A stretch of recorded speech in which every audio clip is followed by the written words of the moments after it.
Sindh high court में मक्का terrace case की समाअत हुई है। अदालत ने गैर कानूनी हिस्सा 1 माह के अंदर गिराने का हुक्म दे दिया है। बात करेंगे डॉन न्यूज के नुमाइंदे शफी बलोच से। शफी, अदालत ने क्या हुक्म दिया है आज?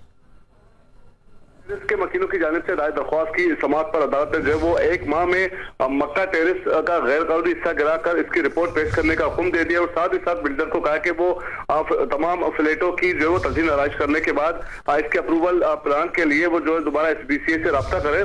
और इससे कबल दौरान समाअत वकीलों की जानिब से वकील ने अपने दलाल में कहा कि मक्का टेरिस मसमार करने के हुक्म के बाद जो यहाँ के वकील हैं वो बिल्कुल बेयार और मददगार हो गए। उनके न तो उनके पैसे मिल रहे हैं, न ही उनका मुतबादिल रिहाइश के लिए कोई बंदोबस्त किया गया। इस पर अदालत ने अपने समाअत रिमार्क्स में कहा कि और इस मौके पर कमरे अदालत में मौजूद बिल्डर से अदालत ने सत्कार किया कि ये फ्लैट कितने के बेचे हैं, जिस पर बिल्डर ने कहा कि फी फ्लैट की कीमत जो है वो 20 लाख रुपए है। जिस पर अदालत ने बिल्डर के इस बयान पर सरबरहमी का इजहार किया और कहा कि सदर जैसे इलाके में 20 लाख रुपए का फ्लैट का कोई तस्वुर ही नहीं है। आपने लोगों की जमा पूंजी लेकर उन्हें जो है वो गैर कानूनी फ्लैट इन्हें दिए हैं।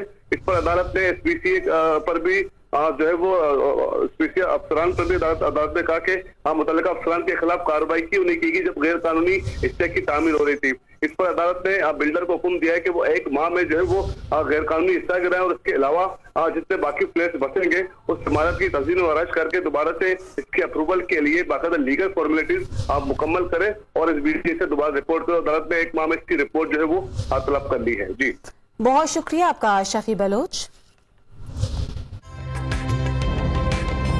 ताज़ा तरीन वीडियोस के लिए हमारा YouTube चैनल सब्सक्राइब करके बेल आइकन प्रेस कीजिए ताकि आपको मिले हर अपडेट सबसे पहले।